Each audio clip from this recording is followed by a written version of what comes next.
में तालियां आप बजा सकते हैं। कम शब्दों में, बहुत कम शब्दों में अपनी बात करते हैं, इनका ये रिकॉर्ड है। धन्यवाद। जय भीम, जय भीम। अगर ऐसे जय भीम होगा तो बाबा जी तक आवाज कैसे जाएगी? हाथ उठाना है, खाना एक हाथ में पकड़ना है और पूरी ताकत से बोला जय भीम। दो बार और बोलेंगे जय भीम, जय भीम। बाबा साहब अम्बेडकर, अभी मजा नहीं आया। बाबा साहब अम्बेडकर, बाबा साहब अम्बेडकर। भारत का संविधान जिंदाबाद, जिंदाबाद, जिंदाबाद। हाथ उठाओ। भारत का संविधान जिंदाबाद, जिंदाबाद, जिंदाबाद। भारत का संविधान जिंदाबाद, जिंदाबाद, जिंदाबाद। आदरणीय मंच और आज के इस ऐतिहासिक गोरखपुर की भूमि पर उपस्थित हमारे सभी सम्मानित भाइयों, बहनों, बच्चों और भिक्षु संघ, ये परम सौभाग्य है कि बाबा साहब अम्बेडकर जी के प्रपौत्र आज भीमराव अम्बेडकर जी इस कार्यक्रम में भंते सुमित रतन जी के, जो उन्होंने दिन रात भंते जी ने मेहनत की है। 3 महीने का टाइम, मुझे तो 6 महीने का टाइम बताया गया भंते जी कि 6 महीने से आप दिन रात भाग रहे हैं, दौड़ रहे हैं। तो ये बहुत बड़ा समागम है। इस समागम की सफलता के लिए all India federation SC/ST organisation, जो देश का एक सरकारी अधिकारी 40 लाख कर्मचारियों का महासंघ है, उसकी तरफ से मैं भंते जी की वंदना करता हूं, उनका अभिनंदन करता हूं, जय भीम नवोदय करता हूं। आज जो ये समागम है, इसमें अगर हमने कुछ निर्णय लिए और अपने समाज को कोई दिशा देने की कोशिश की, तो इसमें जो करोड़ों रुपए आज समाज का लगा है, जो लोग आज इतनी कड़ी धूप में यहाँ आकर के बैठे हैं, पसीना पूछ रहे हैं, जो भंते जी ने दिन रात मेहनत की है, मुझे लगता है कि अगर आज कुछ नतीजे निकलेंगे, आगामी हमारा आंदोलन और दिशा तय होगी, तो ये बाबा साहब अम्बेडकर के आंदोलन को सच्ची श्रद्धांजलि होगी। मैं सरकारी क्षेत्र को रिप्रेजेंट करता हूं। 40 लाख लोग सरकार की नौकरी में थे। 1997 में जब भारत की सरकार ने रिजर्वेशन को खत्म किया था, पोस्ट ग्रेजुएट रोस्टर लागू किया था, वैकेंसी बेस्ड रोस्टर को वापस किया था, आज कितने लाख लोग बचे? 2 लाख लोग सरकार की नौकरी में बचे।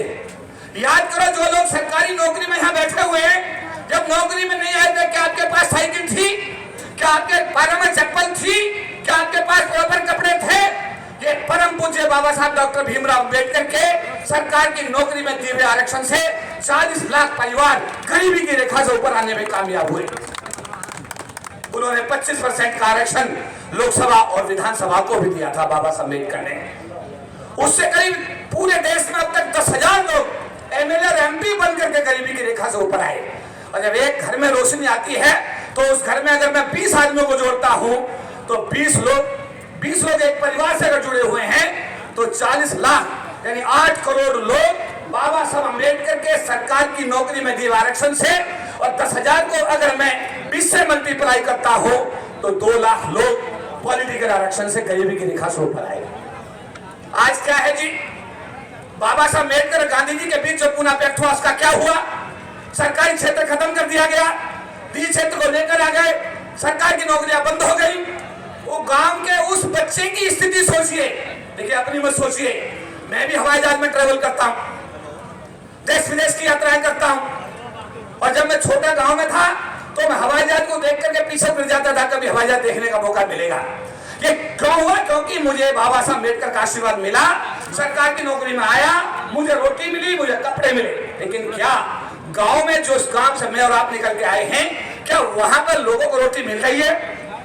आज इतने सरकार की नौकरी में हमारे से लोग आए, उनका बच्चा किसी का लंदन में है, किसी का अमेरिका में है, किसी का कनाडा में है, किसी का IAS है, किसी का IPS है। यानी कि बाबा साहब अम्बेडकर के आरक्षण को ये जो 0.23% लोग, 35 करोड़ की आबादी वाले SC/ST समाज में 0.23% जो लोग सरकार की नौकरी में आए, उसका आरक्षण जो भी थोड़ा घना बचा है, उसका लाभ हमारे जैसे और आप जैसे लोग ले रहे हैं। गांव के उस गरीब बच्चे को, जिसको स्कूल में जाने का मौका नहीं मिलता, जिसको किताब नहीं मिलती, क्या उस बच्चे के हिस्से में भी कभी खुशहाली आएगी? इस पर सोचना विचारना सरकार का काम नहीं बल्कि हमारा काम भी होना चाहिए। क्या एक बच्चे को बाबा साहब ने तो अपने बच्चों की कुर्बानी दे दी। बाबा साहब कोई बच्चा आईएएस नहीं बना, आईपीएस नहीं बना, कोई मिनिस्टर नहीं बना आज तक बाबा साहब का परिवार का आदमी।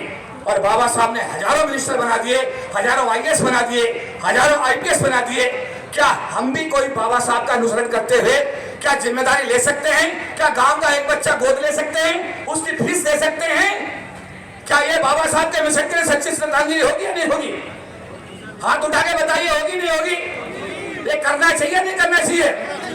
देखिए, बच्चा रोता नहीं तो माँ भी दूध नहीं पिलाती, बच्चा रोता नहीं तो माँ भी दूध नहीं पिलाती। भंते जी ने गोरखपुर की इस भूमि पर आकर के जो ये लाखों लोगों का समागम किया है, इससे समाज को भंते जी ने एक नई दिशा देने की कोशिश की है। मैं भंते जी सरकारी अधिकारी कर्मचारियों की तरफ से, भंते जी मेरी बात का ध्यान दें, सरकारी अधिकारी कर्मचारियों को मैंने आदेश दिया था, रेलवे के हमारे सीनियर लीडर यहाँ मौजूद हैं, हमारे एलआईसी के लोग मौजूद हैं, बैंक के लोग मौजूद हैं, कि इस कार्य में तन मन धन से सहयोग करें। और उन लोगों ने सहयोग किया। और मैं आगे भी आपको आश्वासन देता हूं, विश्वास दिलाता हूं कि अगर रामला मैदान में भी अगर कोई समागम आप करेंगे, लाखों लोगों का बौद्ध धर्म का कन्वर्जन कार्यक्रम करेंगे, ये महासंघ का एक आदमी तन से, मन से और धन से भंते जी आपको सहयोग करेगा। लास्ट में ये जो मीडिया के लोग हमारे हैं, रवीश कुमार जी एक मीटिंग में थे, उन्होंने कहा बोलो, उन्होंने नहीं बोलूंगा कि बोलिए साहब बात कहिए, नहीं करूंगा। उन्होंने कहा अगर एक बात को अगर मेरी सुनोगे, सवाल नहीं करोगे, तो उन्होंने बोलना शुरू किया रवीश कुमार जी ने। उन्होंने कहा तुम टीवी क्यों देखते हो, अखबार क्यों पढ़ते हो? क्या तुम्हारे मतलब की कोई बात टीवी अखबार में होती है? नहीं। जब तुम अपना टीवी ऑन करते हो तो सामने वाले को करोड़ों रुपए टीआरपी मिलते हैं, अपने दुश्मन को तुम मालदार करते हो, और अब तुम्हारे समाज की कोई बात होती नहीं है। समाज की बात कौन करता है? ये जो मीडिया हमारा, ये जो मीडिया खड़ा हुआ है, ये जो हमारे परिवार के बच्चे खड़े हुए हैं, ये जो यहाँ पर यूट्यूब चैनल चलाते हैं, ये बच्चे, ये समाज के जाबाज सिपाही हमारे समाज की आवाज को उठाते हैं। मैं धन्यवाद करूंगा भंते जी का कि भंते जी ने इन सबको बुलाया है। मेरी भी कोशिश होती है कि मैं जितना भी संभव होता है इनको सहयोग करूं। पिछले दिनों नेशनल दस्तक का आप नाम जानते हैं, नेशनल दस्तक के जो हमारे शंभू जी हैं, वो कोविड में मेरे पास आए जब कोई एक दूसरे से नहीं मिल रहा था, मुझे जगह चाहिए, ऑफिस दीजिए अपना। और कनाट प्लेस का जो ऑफिस, जो लोग आए हैं, बाबा साहब के आशीर्वाद से 4000 स्क्वायर फीट का कनाट प्लेस में जो कार्यालय आपके समाज का है, वो हमने नेशनल दस्तक के हमारे शंभू साहब को दिया। और कोविड में उन्होंने वहां पर आपके समाज के बात उठाने का काम किया। एक अंतानी साहब यहाँ खड़े हुए हैं, उनको भी 2 साल तक हमने, अभी हमारे छोटे भाई राहुल नागपाल जी देश के मीडिया का जो सोशल मीडिया है उसका काम देख रहे हैं। जितना हमसे संभव हो सकता है हम उसको देने की कोशिश करते हैं।